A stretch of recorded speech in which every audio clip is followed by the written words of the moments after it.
Last week we saw about prayer. பாருங்க, கடந்த வாரம் ஜெபத்தை குறித்து பார்த்தோம். And this week we are going to get little deeper into prayer. பாருங்க, இந்த ஜெபத்திலே இன்னும் நாம் ஆழமாய் போக போகிறோம். The foundational verse which we took for the subject prayer is Matthew chapter 7 and verses 7. பாருங்க, இந்த ஜெபத்தின் இந்த தொடர் போதனைக்கு நாம் எடுத்துக்கொண்ட வசனம் வந்து மத்தேயு 7ஆம் அதிகாரம் 7ஆம் வசனம். Ask and it shall be given unto you. கேளுங்கள் அப்பொழுது உங்களுக்கு கொடுக்கப்படும். We saw the Hebrew word for ask. பாருங்க, கேளுங்கள் என்ற வார்த்தைக்கு எபிரேய பாஷையில என்ன மொழி வந்ததுன்னு பார்த்தோம். It means shall. ஷால் என்ற அர்த்தம். Which means request made to God. தேவனிடத்தில் ஒரு பிரார்த்தனை எடுக்கிறது. And in the Greek it means ITO. கிரேக்க மொழியிலே ஐடிஓ என்ற அர்த்தம். Which means making request unto the Lord. தேவனிடத்தில் விண்ணப்பங்களை வைப்பது. So Matthew 7:7 needs to be interpreted like this. மத்தேயு 7:7 இப்படியாக மொழிபெயர்ப்பு செய்யப்பட வேண்டும். Make request unto the Lord and you shall receive it. பாருங்க, தேவனிடத்தில் நீங்கள் விண்ணப்பங்களை வையுங்கள், உங்களுக்கு பதில் தேவன் கொடுப்பார். So for one person to receive the answer from God, தேவனிடத்திலிருந்து ஒரு மனிதனுக்கு பதில் பெற்றுக்கொள்ள வேண்டும் என்றால், it's very much necessary for that person to pray unto the Lord. தேவனிடத்தில் அந்த நபர் ஜெபம் பண்ண வேண்டியது மிக முக்கியமா இருக்கிறது. That is what Jesus is saying to his disciples. இயேசுவே அதைதான் சீஷர்களை நோக்கி சொன்னார். It is fine for you to stay with me.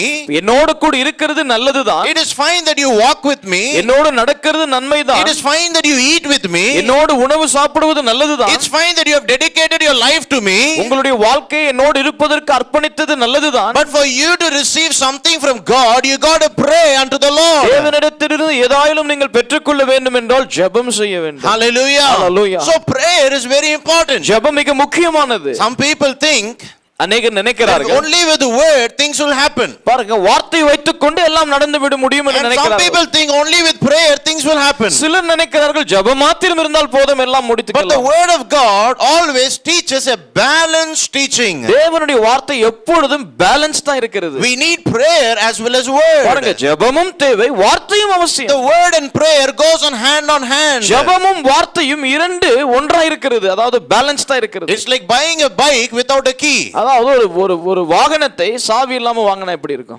If you don't have prayer, it means you have lost the key. பாருங்க, ஜெபம் இல்லை என்றால் உங்ககிட்ட சாவியே இல்லைன்னு அர்த்தம். If you don't have the word, it means you lost the bike itself. வார்த்தை இல்லை என்றால் பைக்கே இல்லைன்னு அர்த்தம். ரெண்டுமே important. Both the things are very important. பாருங்க, ரெண்டுமே அவசியம். Only then you can have a balanced diet in the spiritual line. அப்போதான் உங்களுக்கு ஆவிக்குரிய ரீதியிலே ஒரு பேலன்ஸ் இருக்கும். Hallelujah. Hallelujah. Let's get little deeper. இன்னும் கொஞ்சம் ஆழமாய் பார்ப்போம். Acts chapter 1 and verses 4. அப்போஸ்தலருக்கு எழுதின புத்தகம் 1ஆம் அதிகாரம் 4ஆம் வசனம். And being assembled together with them, commanded Jesus that they should not depart from Jerusalem, but wait for the promise of the Father, which saith he, ye have heard of me. அன்றியும் அவர் அவர்களுடனே கூடி வந்திருக்கும் போது அவர்களை நோக்கி, யோவான் ஜலத்தினாலே ஞானஸ்தானம் கொடுத்தான், நீங்கள் சில நாளுக்குள்ளே பரிசுத்த ஆவியினாலே ஞானஸ்தானம் பெறுவீர்கள். Next verse. ஆகையால் நீங்கள் எருசலேமை விட்டு போகாமல் என்னிடத்தில் கேள்விப்பட்ட பிதாவின் வாக்குத்தத்தம் நிறைவேற காத்திருங்கள் என்று கட்டளையிட்டார். Here Jesus is giving a command. இயேசு ஒரு கட்டளையை கொடுக்கிறார். Everybody say command. கட்டளை. It is a command from God to the disciples. தேவனிடத்திலிருந்து ஒரு கட்டளை சீஷர்களுக்கு. What was the command all about? அந்த கட்டளை என்ன? It is a promise for which God has sent his son. பாருங்க, தேவன் தன் குமாரனை அனுப்பின ஒரு நோக்கம், ஒரு வாக்குத்தத்தத்தை நிறைவேற்ற. Let us read another reference.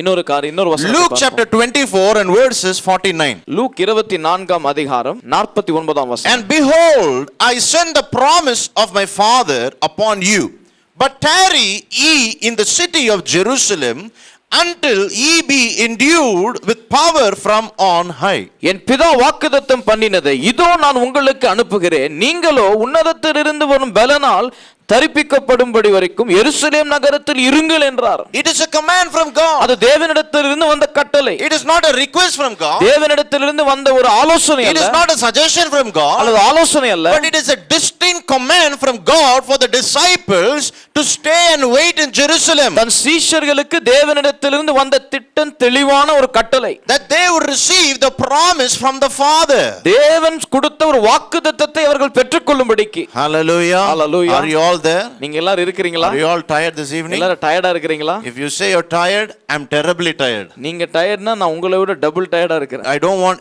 anyone to miss out this teaching. பாருங்க, இந்த போதனை நீங்கள் யாரும் விட்டுவிட நான் விருப்பப்படவில்லை. The main work Christ has come to this world is just not to redeem you from sin or sickness. கிறிஸ்து இந்த பூமியிலே உங்களை பாவத்திலிருந்து வியாதியிலிருந்து விடுதலையாக்க மாத்திரம் வரல. Jesus didn't come into this earth to just deliver you from debt or from any kind of trouble. ஏதோ கடன் பாரத்திலிருந்து ஒரு பிரச்சனையிலிருந்து விடுதலையாக்க இயேசு இந்த பூமிக்கு பிதாவாகிய தேவன் அனுப்பல. But the main purpose for Jesus to come into this earth ஒரு முக்கியமான நோக்கம் தேவன் தன் குமாரனாகிய இயேசுவை இந்த பூமியில் அனுப்பினது is to என்னவென்றால் bring the lost intimacy with God to his people. அதாவது தேவனோடு கூட ஒரு ஐக்கியம் ஜனங்கள் பெற்றுக்கொள்ள வேண்டும் என்று குமாரனை And the அனுப்பினார். intimacy with God he is going to bring through the Holy Spirit. பரிசுத்த ஆவியானவர் மூலமாக தான் தேவனோடு ஒரு ஐக்கியப்பட முடியும். So for this Holy Spirit, for one to receive, he is giving a command. ஒரு மனிதன் பரிசுத்த ஆவியானவரை பெற்றுக்கொள்ள வேண்டும் என்றால் இந்த கட்டளையை கொடுக்கிறார். பரிசுத்த ஆவி என்னும் வாக்குத்தத்தத்தை பெற்றுக்கொள்ள வேண்டும் என்றால் இயேசு கிறிஸ்து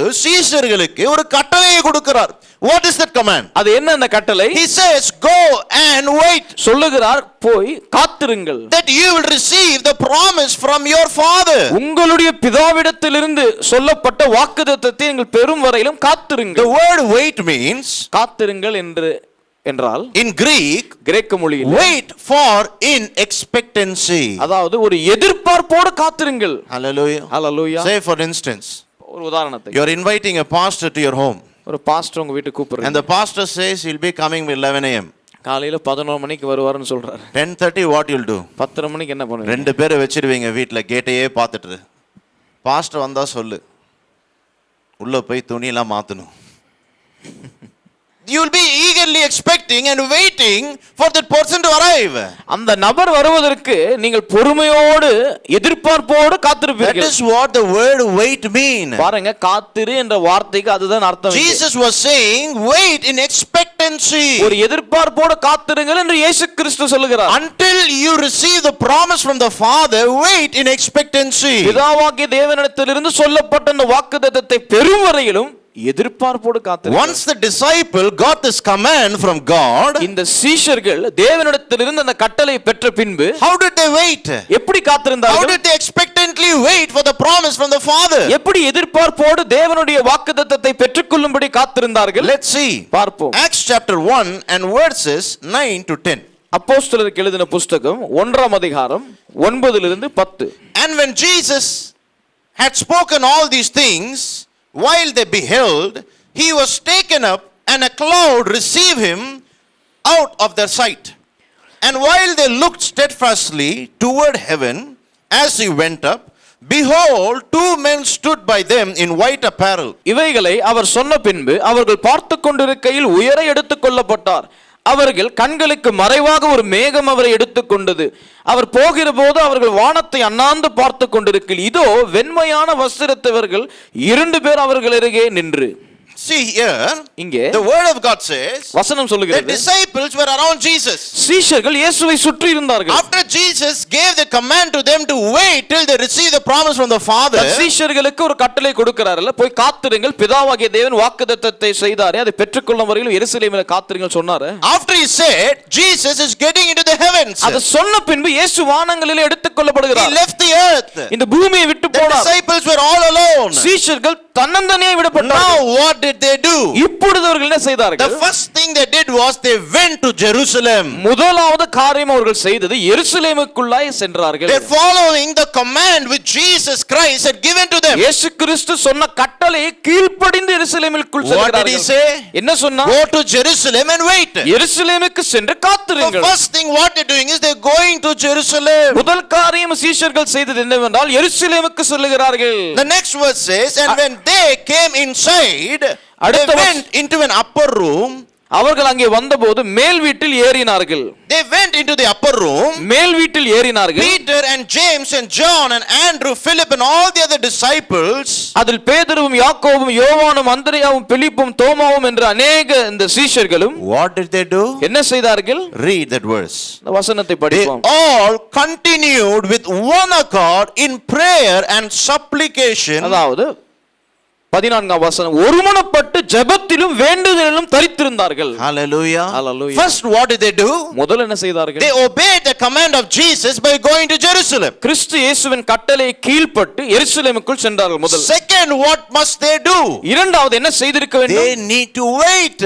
அவர்கள் காத்திருக்க வேண்டும். The word wait means காத்திரு என்றால் expecting from God. தேவனிடத்திலிருந்து ஒரு எதிர்பார்ப்போடு ஒன்றை பெற்றுக்கொள்ள அமர்வது. How did they expect? எப்படி அவர்கள் எதிர்பார்த்தார்கள்? By continuous prayer and supplication. அதாவது ஒருமனப்பட்டு ஜெபத்திலும் வேண்டுதலிலும் தரித்திருந்தார்கள். Hallelujah. Hallelujah. So the word wait, it just means you got to pray continually. காத்திரு என்ற வார்த்தைக்கு அர்த்தம் தொடர்ந்து ஜெபம் The பண்ணிக்கொண்டிருக்க வேண்டும். disciples continually prayed for the promise of the Father. பிதாவாகிய தேவனுடைய வாக்குத்தத்தத்தை பெற்றுக்கொள்ளும்படிக்கு சீஷர்கள் தொடர்ந்து ஜெபம் They பண்ணினார்கள். just never stopped by going only to Jerusalem. எருசலேமுக்கு போகிறதோடு நிறுத்திக் கொள்ளவில்லை. They didn't just say, Lord, you said go to Jerusalem. நீங்க எருசலேம் போன்னு சொன்னீங்க, நான் போனேன்னு சொல்லி அதோட நிறுத்தல. They didn't go to Jerusalem and take rest. எருசலேம் போய் வீட்ல ரெஸ்ட் எடுக்கல. They just didn't wrote that verse in a board and made it to hang. வசனத்தை அந்த ஒரு போட்ல எழுதி பூமியில போட்டு ஒட்டல.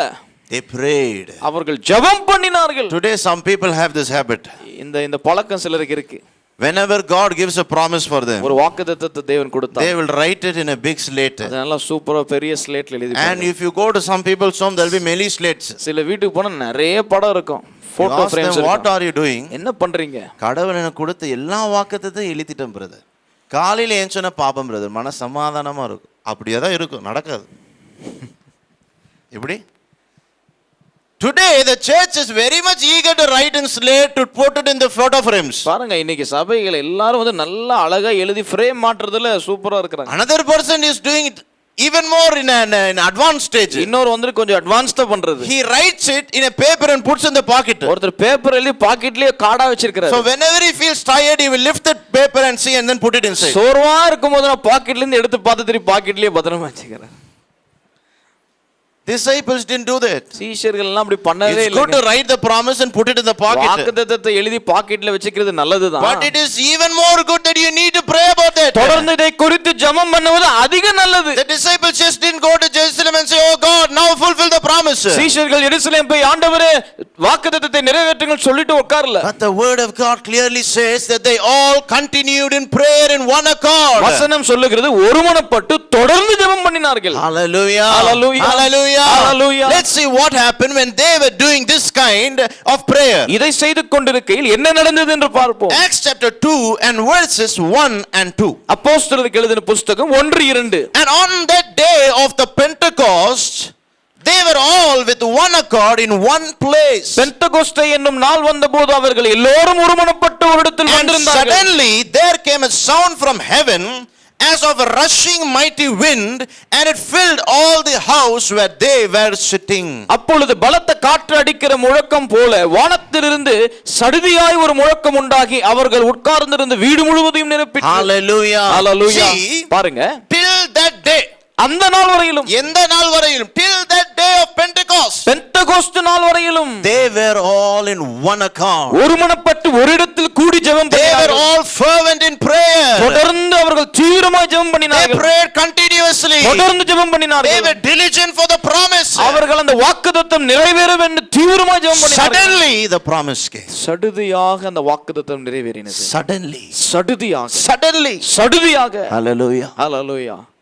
Suddenly சடுதியாக the promise which Jesus gave unto his disciples came to than pass. சீஷர்களுக்கு கொடுத்த வாக்குத்தத்தம் சடுதியாய் நிறைவேறினது. What they expectantly waited for came to them. எதை எதிர்பார்ப்போடு காத்திருந்தார்களோ வந்தது அவர்களிடத்தில். Hallelujah. ஹalleluya. Today, இன்றைக்கு many times அநேக நேரத்தில் we receive the promise, நாம் வாக்குத்தத்தத்தை பெற்றுக்கொள்கிறோம். but we don't diligently pray over the promise. அந்த வாக்குத்தத்தத்தின் மீது தொடர்ந்து நாம் ஜெபம் பண்ணுகிறதில்லை. These disciples were not bothered about their lives around the city. பாருங்க, இந்த சீஷர்கள் தன்னுடைய வாழ்க்கைக்கு வெளியே அந்த நகரத்தில் நடக்கிற காரியத்தை They were குறித்து not கவலையே worrying இல்லை. about this vada, idli, dosa, borota, kurma. அவர்களுக்கு இட்லி தோசை வடை பரோட்டா குருமா பத்தி கவலையே They இல்ல. were not worried about buying land and building house and going outside and buying new clothes. பாருங்க, Dress வாங்குறது, வீடு வாங்குறது, கட்டடம், அதை பற்றி யோசிக்கவே இல்லை. They are not worried about what their relative did and what their sister did. உறவினர்கள் என்ன செய்தார்கள், இவங்க என்ன சொன்னாங்க, அவங்க என்ன சொன்னாங்க, அதை பத்தி யோசனையே It இல்ல. is not coming in their mind. அது வரல The மனதுல. word of God says வசனம் சொல்லுது, they all together gathered in prayer, அவர்கள் எல்லோரும் ஒருமனப்பட்டு ஜெபத்திலே தரித்திருந்தார்கள். continuously expecting for the promise of the Lord in their life. தொடர்ந்து தேவனுடைய வாக்குத்தத்தம் தங்களுடைய வாழ்க்கையில் நிறைவேறும்படிக்கு தொடர்ந்து ஜெபம் பண்ணினார்கள். Hallelujah. Hallelujah. Today God has given you promises. உங்களுக்கு அநேக வாக்குத்தத்தம் கொடுத்திருக்கிறார். Some people are tired. சிலருக்கு சோர்ந்து போயிட்டாங்க. Lord, how long to look at this promise, Lord? இன்னும் எவ்வளவு நாள் தான் இந்த வாக்குத்தத்தத்தை பார்த்து கொண்டே இருப்பது? How long, Lord? இன்னும் எவ்வளவு நாள்? How long, Lord? இன்னும் எவ்வளவு நாள்? Till you pray for the promise. பாருங்க, அந்த வாக்குத்தத்தத்தை குறித்து ஜெபம் பண்ணால் வரை அது வரையிலும் நீங்கள் Today God's word for you is this, உங்களுக்கு தேவனுடைய வார்த்தை இது இன்றைக்கு இதுவே. that every promise which he had given to you உங்களுக்கு தேவன் கொடுத்த ஒவ்வொரு வாக்குத்தத்தம் will come to pass when you pray. நீங்கள் ஜெபம் பண்ணும் பொழுது அது Will நிறைவேறும். come to pass when you pray. நீங்கள் ஜெபம் பண்ணும் பொழுது அது நிறைவேறும். Hallelujah. Hallelujah. Prayer has power. பாருங்க, ஜெபத்திலே வல்லமை When you இருக்கிறது. pray for the promise, அந்த வாக்குத்தத்தத்திற்காய் ஜெபம் பண்ணும் பொழுது continuously day and night, when you consider the promise expectantly, தேவனுடைய வாக்குத்தத்தத்தை இரவும் பகலும் எதிர்பார்ப்போடு நீங்கள் வைத்துக்கிருக்கும் பொழுது you really pray about it. நீங்கள் அதை குறித்து ஜெபம் பண்ணுவீர்கள். Let me tell you a very simple, ordinary example பாருங்க, ரொம்ப ஒரு சர்வசாதாரணமான ஒரு உதாரணத்தை about சொல்றேன். the ladies folks. பாருங்க, இந்த பெண்களை குறித்து When there is some marriage coming, ஒரு கல்யாணம் வந்தா they will buy a saree. புடவை வாங்குவாங்க. And afterwards, அப்புறம் is the real magic going to happen? அதுக்கப்புறம் தான் ரியல் காரியமே நடக்கும். தெக்கணும்னு வாங்க. எப்படி? தெக்கணும்னு வாங்க. They would want to stitch. தைக்கணும். They will go and give that saree to do some stitching. அந்த சாரியில கொஞ்சம் ஆல்ட்ரேஷன் ஒர்க் பண்றதுக்கு எடுத்துட்டு போவாங்க. I tell you, சொல்றேன், if the tailor is going to say, I'll give it after 4 days, ஒரு 4 நாள் கழிச்சு கொடுக்கறேன் டெய்லர் சொன்னா 4 days, 4 நாளும் they will talk about that saree. அந்த புடவை பத்தியே பேசுவாங்க. Everybody they turn. யார பார்த்தாலும் சரி, I gave the saree. அந்த புடவை கொடுத்தங்க, I gave the saree. புடவை கொடுத்தங்க. பேசிட்டே இருப்பாங்க. புடவை கொடுத்ததான் யார் இல்லைன்னு சொன்னது. Till they get it, they would want to talk about அது it. வர வரைக்கும் அத பத்தி தான் பேச, அத பத்தி தான் பேச்சு That யோசனை. is how this Peter and James and John did. அதுதான் பேதுருவும் யோவானும் யாக்கோபும் அந்திரேயும் எல்லாம் செய்தார்கள். They didn't expect for a pant or a jean or a shirt. ஏதோ ஒரு jeans டி-ஷர்ட்டுக்கு காத்திரல. They were expecting for the promise which God had said to them. தேவன் சொன்ன வாக்குத்தத்தத்தை பெற்றுக்கொள்ளும்படி தீவிரமாக So இருக்கிறார்கள். they didn't stop by going to Jerusalem, Jerusalem போகிறதோடு நிறுத்திக்கல, but they prayed continually. தொடர்ந்து ஜெபம் They were பண்ணினார்கள். all in one accord in one place till that day. ஒருமனப்பட்டு ஒரே இடத்தில் ஜெபம் பண்ணிக்கொண்டு அந்த நாள் வரையிலும் காத்திருந்தார்கள். Hallelujah. Hallelujah. This is the same message Paul is writing to Ephesians. இதே காரியத்தை தான் பவுலும் எபேசிய சபைக்கு எழுதுகிறார். The book of Ephesians chapter 6 and verse 18. எபேசியருக்கு எழுதின புத்தகம் 6ஆம் அதிகாரம் 18ஆம் வசனத்தை Just the பார்ப்போம். first half. முதல் பாகம். Praying always with all prayer and supplication in the spirit. எந்த சமயத்திலும் சகலவிதமான வேண்டுதலோடும் விண்ணப்பத்தோடும் ஆவியினாலே ஜெபம் பண்ணி. Hallelujah. Hallelujah. ஆவியினாலே ஜெபம் பண்ணி. Even though this verse has great content in it. பாருங்க, இந்த வசனத்தில் அதிக கண்டென்ட் If இருந்தாலும் we really need to understand this verse, இந்த வசனத்தை நீங்கள் சரியாய் புரிந்து கொள்ள we வேண்டும். really need 2 full days. 2 முழு நாட்கள் தேவை. But we are only going to see in a particular dimension for our study. ஆனால் ஒரு கோணத்திலே தான் இந்த இன்றைக்கு பார்க்க போகிறோம். Paul says with all prayer and supplication in the spirit. Pavul சொல்லுகிறார், எந்த சமயத்திலும் சகலவிதமான வேண்டுதலோடும் விண்ணப்பத்தோடும் ஆவியினாலே. Otherwise, simply was saying continually pray and raise the supplication in the spirit. தொடர்ந்து ஆவியிலே ஜெபம் பண்ணி அதாவது விண்ணப்பங்களை ஏறெடுங்கள் என்றார். This is something we really have to consider. இது நம்ம தீவிரமாய் கவனிக்க வேண்டியது. What is praying and doing supplication in the spirit? ஜெபம் பண்ணி ஆவியிலே விண்ணப்பம் செய்வதென்றால் என்ன? என்ன? அதுதான் இன்னைக்கு பிரச்சனையே. Today people take the single word. இன்றைக்கு ஒரு வார்த்தை எடுத்துக்கொண்டு Every time you talk to them, brother, the spirit of God is leading me. எப்ப பேசினாலும் பிரதர் ஆவியானவர் நடத்துறாரு. எதுக்கு? Brother, the spirit of God is leading me. Brother ஆவியானவர் என்னை வழி நடத்துகிறார். Brother, he don't want me to wear this shirt.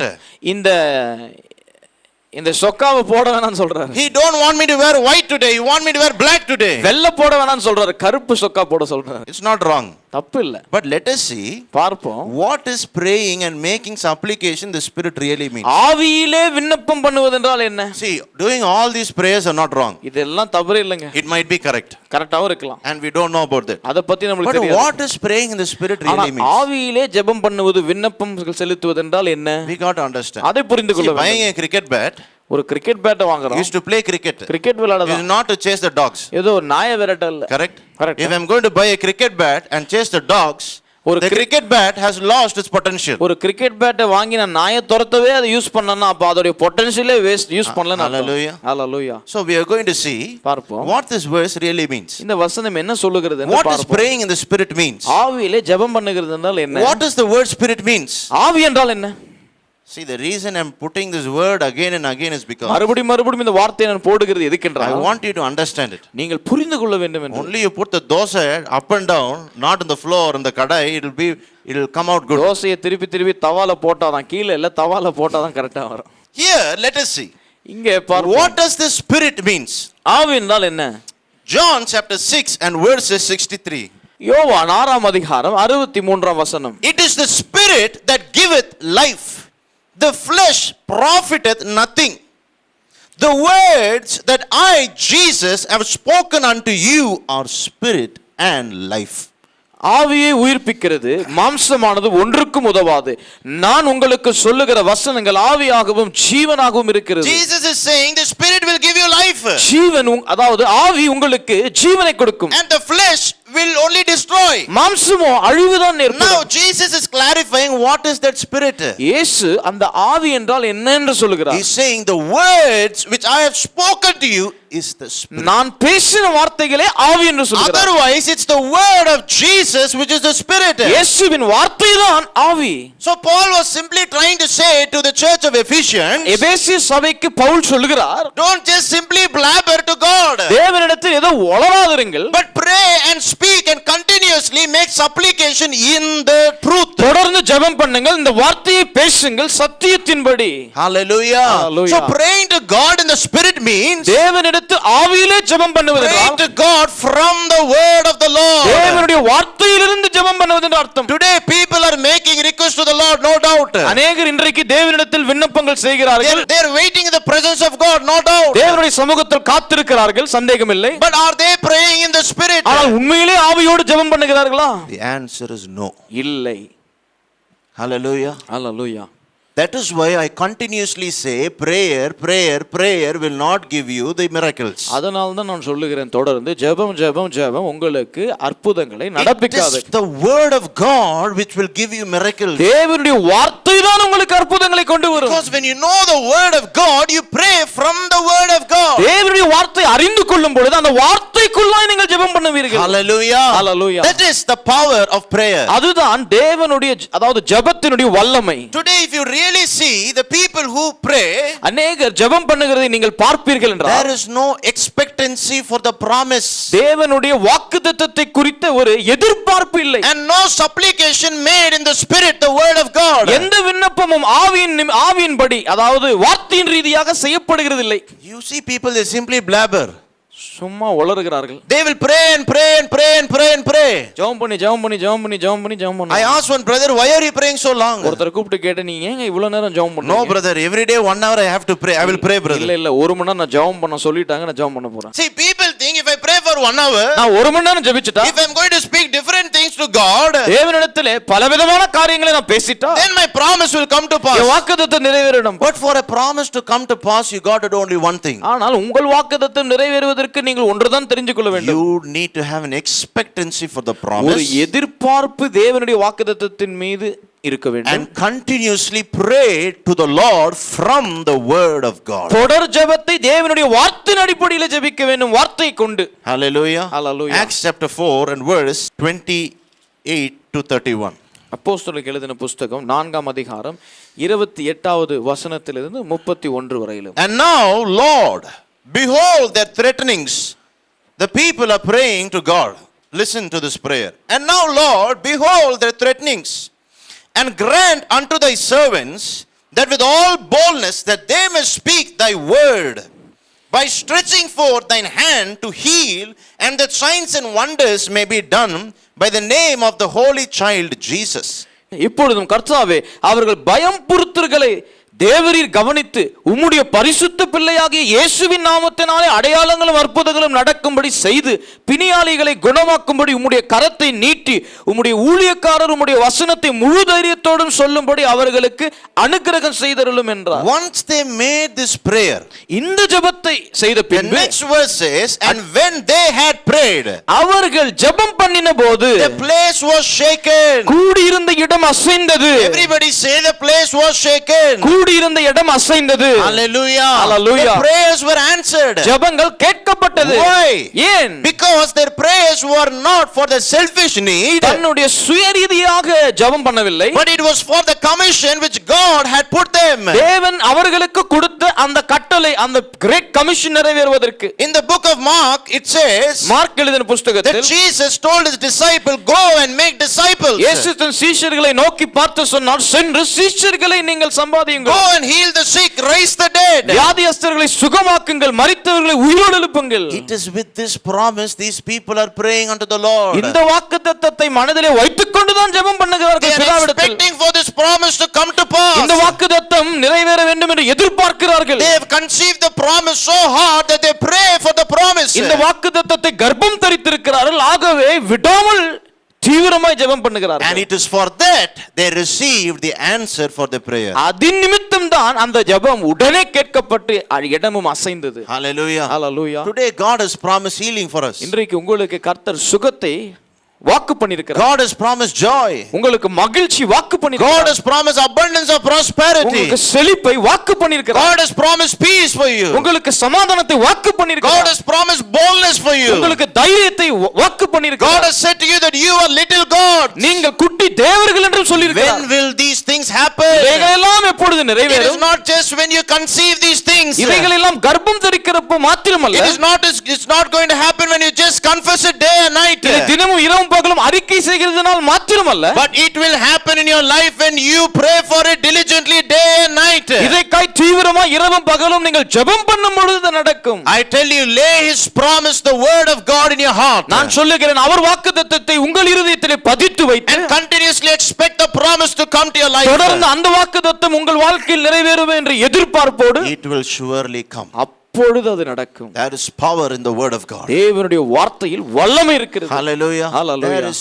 power in the word of God. அவர் வார்த்தையில் வல்லமை If இருக்கிறது. you are going to conceive the promise நீங்கள் இந்த வாக்குத்தத்தத்தை கர்ப்பம் தரிக்கும் பொழுது, and really pray from the word of God, வார்த்தையிலிருந்து ஜெபம் பண்ணும் பொழுது, then you will see a promise coming to pass. பின்பு அந்த வாக்குத்தத்தம் நிறைவேறுவதை பார்ப்பீர்கள். Let us see it from the book of 1 Samuel chapter 5 and verse 7 to 8. 1 Samuel 5ஆம் அதிகாரம் 7-8. We'll read it in Tamil. இப்படி நடந்ததை அஸ்தோத்தின் ஜனங்கள் கண்டபோது, இஸ்ரவேலின் தேவனுடைய கை நமது மேலும் நம்முடைய தேவனாகிய தாகோனின் மேலும் கடினமாய் இருக்கிறபடியால் அவருடைய பெட்டி நம்மிடத்தில் இருக்கலாகாது என்று சொல்லி பெலிஸ்தரின் அதிபதிகளை எல்லாம் அழைப்பித்து தங்கள் அண்டையிலே கூடிவர செய்து, இஸ்ரவேல் தேவனுடைய பெட்டியை நாம் என்ன செய்ய வேண்டும் என்று கேட்டார்கள். அவர்கள் இஸ்ரவேலின் தேவனுடைய பெட்டியை காத் பட்டணம் மட்டும் எடுத்து சுற்றி கொண்டு போக வேண்டும் என்றார்கள். அப்படியே இஸ்ரவேலின் தேவனுடைய பெட்டியை எடுத்து சுற்றி கொண்டு போனார்கள். Here we see that the ark of the Lord or the tabernacle has been stolen. அதாவது அந்த தேவனுடைய பெட்டி திருடப்பட்டது. This tabernacle is now in the enemy's camp. இந்த தேவனுடைய பெட்டி இப்பொழுது எதிரின் கூடாரத்தில் இருக்கிறது. And this tabernacle has so much afflicted the enemies. இந்த தேவனுடைய பெட்டி எதிரிகளை அதிகமாய் வேதனைப்படுத்தியது. They became so scared, they are saying, no, take this petty out from my place. அவர்களுக்கு பயம் வந்துடுச்சு, தேவனுடைய பெட்டி எடுத்துட்டு போயிடணும்னு சொல்றாங்க.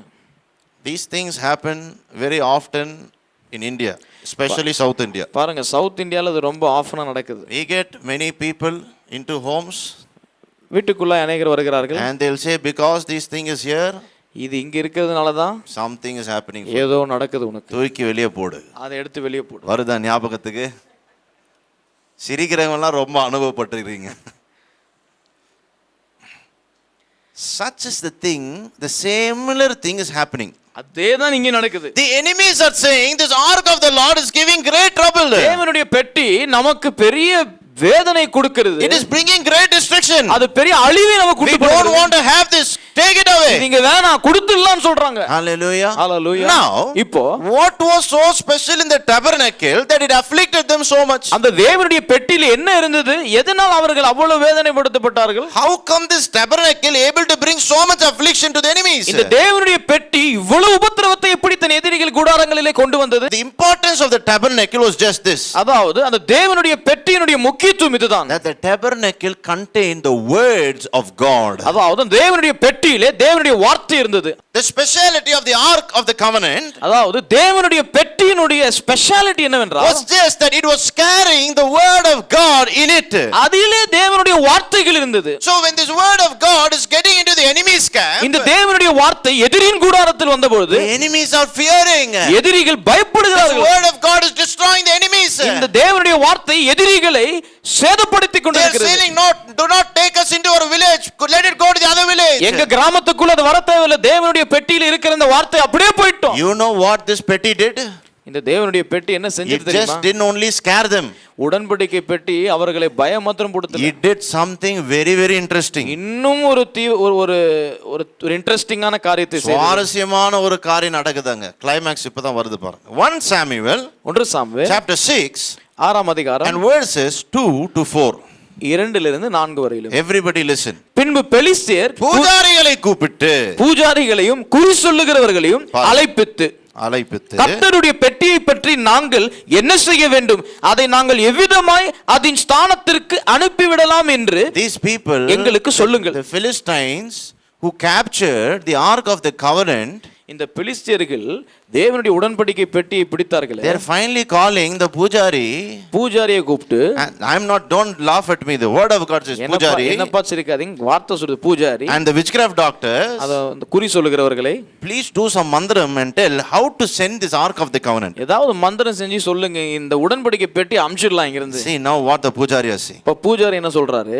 அதற்கு அவர்கள், இஸ்ரவேலின் தேவனுடைய பெட்டியை நீங்கள் அனுப்பினால் அதை வெறுமையாய் அனுப்பாமல், இஸ்ரவேலின் தேவனுடைய பெட்டியை நீ அனுப்பவா என்றால் வெறுமையாய் அனுப்பாதிருங்கள். நெக்ஸ்ட், குற்ற நிவாரண காணிக்கையை எவ்விதத்திலும் அவர்களுக்கு செலுத்த வேண்டும். ஹalleluya. அப்பொழுது நீங்கள் சொஸ்தமடைகிறதும் அல்லாமல் அவருடைய கை உங்களை விடாதிருந்த முகாந்திரம் என்னது என்று உங்களுக்கு தெரிய வரும் என்றார்கள். The pujari and the witchcraft doctors, what they are saying, it seems, பூஜாரியும் குறி சொல்லுகிறவர் என்ன சொல்றாங்க? They are saying you should not send this ark of the covenant, the word of God, empty.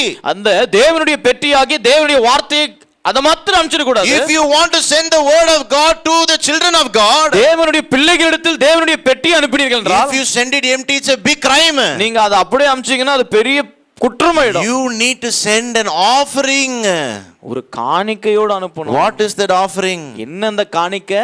Let us read. அதற்கு அவர்கள், குற்ற நிவாரண காணிக்கையாக நாங்கள் அவருக்கு என்னத்தை செலுத்த வேண்டும் என்று கேட்டதற்கு அவர்கள், உங்கள் எல்லாருக்கும் உங்கள் அதிபதிகளுக்கும் ஒரே வாதை உண்டானபடியினால் பெலிஸ்தருடைய அதிபதிகள் இல்லக்கத்திற்கு சரியாக மூலவியாதியின் சாயலானபடி செய்து 5 பொன் சொரூபங்களும் பொன்னால் செய்து 5 சுண்டலிகளும் செலுத்த வேண்டும். He is saying that you need to send the ark of the covenant with gold.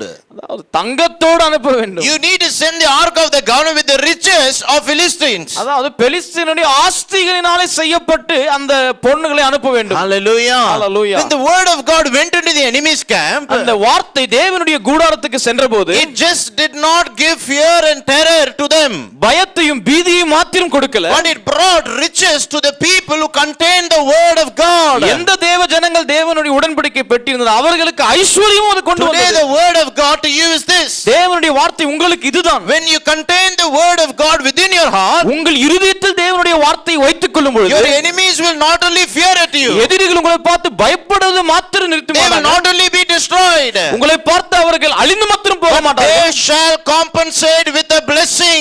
உங்களுக்கு அவர்கள் ஆசீர்வாதத்தை கொடுத்து சரிகட்டுதலை I செய்வார்கள். was praying to the Lord, what is the word I need to speak? நான் தேவனிடத்தில் ஜெபம் பண்ணி கேட்டேன், இந்த மாலை வேளையில் என்ன பேச வேண்டும்? God said, tell my people to conceive the promise. என் ஜனங்களை பார்த்து சொல், வாக்குத்தத்தத்தை கர்ப்பம் தரிக்க வேண்டும் என்று. And he said to tell my people to pray from the word for their promise. என் வார்த்தையிலிருந்து அவர்கள் வாக்குத்தத்தம் நிறைவேறுவதற்கு ஜெபம் பண்ணுங்கள் என்று சொன்னேன். If my people will do that, என் ஜனங்கள் அதை செய்வார்கள் என்றால், I will not only deliver them from the enemies. அவர்களை எதிரிகளிலிருந்து விடுதலையாக்குவது மாத்திரமல்ல, I will make their enemies to pay a compensation. அவர்கள் எதிரிகளே சரி கட்டுதலை ஒரு ஆசீர்வாதத்தோடு அவர்கள் அனுபவிப்பார்கள். Hallelujah. Hallelujah. There is a compensation you are going to receive. உங்களுக்கு ஒரு சரி கட்டுதல் வரப்போகிறது. It will come to you நிச்சயமாய் வரும். when you conceive the promise வாக்குத்தத்தத்தை கர்ப்பம் and தரிக்கும் pray in பொழுது, the truth.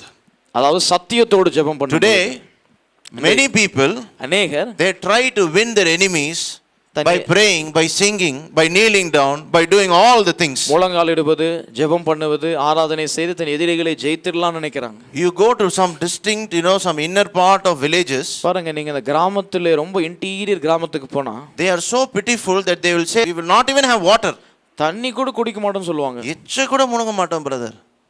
That we want to fast and we want to overcome the enemy. உபவாசம் இருந்து எச்சிலையும் முழுங்காமல் நாங்கள் ஜெபம் பண்ண They வேண்டும். try to sing all the songs to puff their emotions. அதாவது அநேக பாடல்களை பாடி அவங்க உணர்ச்சியை எழுப்புவார்கள். They try to do all sorts of ritual things. They would be away from every destruction. அநேக சடங்காச்சாரங்களை செய்து தீமையிலிருந்து விலக வேண்டும் என்று செய்வார்கள். But the saddest thing is they don't get delivered. வேதனையானது என்னவென்றால் விடுதலையாக்கவே படமாட்டார்கள். For one person to be delivered from your enemies, ஒரு நபர் உங்கள் எதிரிகளிலிருந்து விடுதலையாக்கப்பட வேண்டும் for என்றால், one to receive the promise from the Lord, தேவனிடத்திலிருந்து ஒரு வாக்குத்தத்தத்தை பெற வேண்டும் என்றால், there is only one way. ஒரே வழிதான். You got to pray from the truth. சத்தியத்தை கொண்டு ஜெபம் பண்ண You வேண்டும். got to pray from the word of God. தேவனுடைய வார்த்தையை கொண்டு ஜெபம் பண்ண வேண்டும். Hallelujah. When Hallelujah. we do that, everything will become brand new in one life. அதை செய்யும் பொழுது உங்கள் வாழ்க்கையில எல்லாம் புத்தம் புதுசாய் மாறிவிடும். One person told me, ஒருத்தர் சொன்னாரு, all these days you are telling word. இவ்வளவு நாள் வார்த்தை நீங்க, Suddenly you are saying prayer. திடீர் ஜெபம்ன்றீங்களே. How is this, brother? அது எப்படிங்க அது? எப்படினா இப்படிதான். The word of God is like buying a new home. அதாங்க, வார்த்தை வந்துட்டு ஒரு வீடை வாங்குற மாதிரி. And prayer is like getting an EB connection. Prayer வந்துட்டு அந்த வீட்டுக்கு ஒரு EB கனெக்ஷன் வாங்குறாங்க. மாளிகை மாதிரி வீடு கட்டிட்டு லைட் இல்லைன்னா எப்படி இருக்கும் சொல்லுங்க? அழகா இருக்குமா? இருட்டா இருக்கும். ஹல்லேலூயா. ஹல்லேலூயா. கடவுள் மாளிகை மாதிரி வாக்குத்தத்தங்களை கொடுத்திருக்கிறார். அதில் நீங்கள் பிரகாசிக்க வேண்டும் என்றால் அதிலே இருந்து ஜெபிக்க வேண்டும். Hallelujah. Hallelujah. If you want the light to come upon your promise, உங்கள் வாக்குத்தத்தத்தின் மீது வெளிச்சம் வர வேண்டும் என்றால், if you want to see the great promises coming to pass in your life, தேவனுடைய மிகப்பெரிய வாக்குத்தத்தங்கள் உங்கள் வாழ்க்கையில் நிறைவேற வேண்டும் என்றால், you have to pray over your promise. பாருங்க, உங்க வாக்குத்தத்தத்தின் மீது ஜெபம் பண்ண வேண்டும். Hallelujah. Hallelujah. Then everything will change. எல்லா காரியங்களும் மாறும். All the promises God has spoken to you will come to pass. தேவன் உங்களுக்கு சொன்ன ஒவ்வொரு வாக்குத்தத்தங்களும் நிறைவேறும். Hallelujah. Hallelujah. தேவனுடைய வாக்குத்தத்தத்தை நாம் பெற்றுக்கொள்ள வேண்டும் என்றால், அவருடைய வாக்குத்தத்தத்தை நாம் இருதயத்தில் சுமர்ந்து வார்த்தையிலிருந்து ஜெபிக்கும் பொழுது நமக்கு தேவன் கொடுத்த ஒவ்வொரு வாக்குத்தத்தங்களும் நிறைவேறும். Hallelujah. There is only one way you can receive the promise which God has spoken to you. That is by praying from the word of God. நம் நாவுகள் வருகிற எல்லா வார்த்தைகளை கொண்டு ஜெபிப்பதல்ல, நம் எண்ணத்தில் வருகிறதான ஒவ்வொரு எண்ணத்தை கொண்டு தேவனோடு பேசுவதல்ல, ஆனால் அவருடைய வார்த்தையிலிருந்து ஜெபிப்பதே தேவனுடைய சித்தம். To pray from the word is God's will. தேவனுடைய வார்த்தையை கொண்டு ஜெபம் பண்ணுவதே தேவனுடைய சித்தம். And when we pray from the word of God, தேவனுடைய வார்த்தையை கொண்டு நான் ஜெபம் பண்ணும் பொழுது, diligently, தீவிரமாய், fervently, அதாவது இடைவிடாமல், continuously, தொடர்ந்து, the Lord says, தேவன் சொல்லுகிறார், suddenly, சடுதியாய், what promise you expected உங்கள் வாக்குத்தத்தத்தை எதை நீங்கள் எதிர்பார்த்தீர்களோ will come to pass. அது வந்து நடக்கும். Some people are so tired that you want to get rid of the promise. சிலர் நினைக்கிறார்கள் இந்த வாக்குத்தத்தமே வேண்டாம், விட்டு போயிடலாம் என்று. Some people are so frustrated with the promise. சிலர் அந்த வாக்குத்தத்தத்தை கொண்டு வெறுப்படைந்து விட்டார்கள். God is saying no. தேவன் சொன்னார்கள், இல்லை, No. இல்லை, Whatever I promised you will come to your life. நான் உனக்கு வாக்கு பண்ணினதை வரும். Hallelujah. Hallelujah. Pray fervently. அதற்காக இடைவிடாமல் ஜெபம் பண்ணுங்கள். Diligently seek unto the Lord. தேவனை தொடர்ந்து பாருங்கள். Pray day and night from the word. இரவும் பகலும் தேவனுடைய வார்த்தையை கொண்டு ஜெபம் பண்ணுங்கள். Expect the promise of God. தேவனுடைய வாக்குத்தத்தத்தை எதிர்பார்ப்போடு உட்காருங்கள். Suddenly you shall receive the promise. சடுதியாய் அந்த வாக்குத்தத்தம் நிறைவேறுவதை காண்பீர்கள். Hallelujah, hallelujah. நாம் யாவரும் நாவுகளை திறந்து தேவனை ஸ்தோத்திரிப்போம். ஸ்தோத்திரம் ஆண்டவரே, மை ஸ்தோத்திரம், ஸ்தோத்திரம், ஸ்தோத்திரம் அப்பா, மை ஸ்தோத்திரிக்கிறேன். உம்முடைய வார்த்தைகளை வெளிப்படுத்தின தேவனே உம்மை ஸ்தோத்திரம் ஸ்தோத்திரம் ஸ்தோத்திரம். ஆண்டவரே, ஜெபிக்க வேண்டும் என்பது உம்முடைய சித்தம் ஐயா. வாக்குத்தத்தம் என்பது உம்முடைய சித்தம் ஆண்டவரே. வாக்குத்தத்தங்களை கொண்டு எப்படி சீஷர்கள் இரவும் பகலும் அவர்கள் வசனத்தில் இருந்து ஜெபித்தார்களோ அப்படியாய் நாங்கள் ஜெபிக்கும்படியாக ஒரு ஜெப ஆவியை ஊற்றுவீராக ஆண்டவரே. ஒரு ஜெப ஆவியை ஊற்றுவீராக ஆண்டவரே. சத்தியத்திலிருந்து ஜெபிக்கிற ஜெப ஆவி, வாக்குத்தத்தத்தை இரவும் பகலும் ஆவலோடு எதிர்பார்த்து ஜெபிக்கிற ஒரு ஜெப ஆவி எங்கள் மீது ஊற்றுவீராக ஆண்டவரே. ஊற்றுவீராக ஆண்டவரே. pour the spirit of prayer Lord, pour the spirit of prayer Lord. ஜெபத்தின் ஆவியை ஊற்றும் ஆண்டவரே. சத்தியத்திலிருந்து ஜெபிக்கிறதான ஜெப ஆவியை, வாக்குத்தத்தத்தை பெற்ற நாங்கள் அதை இரவும் பகலும் ஜெபிக்க எங்களுக்குள்ளாய் ஜெப ஆவியை ஊற்றுவீராக ஆண்டவரே. ஹல்லேலூயா, ஹல்லேலூயா. எங்களுக்குள்ளாய் ஜெப ஆவியை ஊற்றுவீராக. சத்தியத்தை அறிவீர்கள், சத்தியம் உங்களை விடுதலையாக்கும் என்று சொன்ன தேவன், சத்தியத்தை அறிந்த நாங்கள் சத்தியத்திலிருந்து ஜெபிக்க எங்களுக்கு கற்றுக் கொடுத்தீர். அதற்காய் ஸ்தோத்திரம் ஆண்டவரே, ஸ்தோத்திரம். பரிசுத்த ஆவியானவரே, இந்த இரவேளை வந்திருக்கிற ஒவ்வொருவர் மீதும் உம்முடைய கிருபையும் உம்முடைய பிரசன்னமும் பரிசுத்த ஆவியான ஐக்கியமும் இவர்களோடு இன்றைக்கும் என்றைக்கும் தங்க வேண்டுமாய் ஜெபிக்கிறேன். சேனைகளின் கர்த்தரே, இவர்களுக்காய் நீர் சொன்ன ஒவ்வொரு வாக்குத்தத்தங்களையும் நீர் நிறைவேற்றி தருவீர், நிச்சயம் நிறைவேற்றி தருவீர். அதற்காய் ஸ்தோத்திரம். ஒரு மிகப்பெரிய ரயில் விபத்து நடக்க போகிறது. There is going to be a terrible accident in railways in North India line, says the Lord. Ribala sod rimana kurundaniya karamam. The Lord is again saying, மறுபடியும் தேவன் சொல்லுகிறார், போக்குவரத்து துறையில transportation distractions are going to be severe before this year is ending. Transportation distraction is going to be severe. The Lord is saying, நான் பயத்தை, தேசத்திற்குள்ளாய் ஒரு பயம் உருவாக போகிறது. எங்கு பார்த்தாலும் பேர் அழிவுகள் நடக்கும், அது நிச்சயம் நடக்கும் என்று தேவன் சொல்லுகிறார். இவைகள் எல்லாம் நான் வருகை மிகவும் சமீபமாய் இருப்பதற்கான அடையாளங்கள். ஹல்லேலூயா, ஹல்லேலூயா. ஆம் ஆண்டவரே, உம்மை அறியாத மக்கள் உம்மை அறிந்து கொள்ள கிருபை செய்யும். உம்மை தெரியாத மக்கள் உம்மை தெரிந்து கொள்ள கிருபை செய்யும் ஆண்டவரே. கைகளிலே ஒப்பு கொடுக்கிறோம் ஐயா. Thank you Jesus. வந்தவர்கள் ஒவ்வொருவரை சுற்றிலும் பரிசுத்த மேகத்தினாலே தேவ தூதர்களை கொண்டு அவளை பத்திரமாய் வீடு திரும்ப கிருபை செய்வீராக. உமக்கே சகல துதி கன மகிமை யாவற்றையும் செலுத்துகிறோம். இயேசு கிறிஸ்துவின் இன்ப நாமத்தினால் ஜெபிக்கிறோம் நல்ல பிதாவே.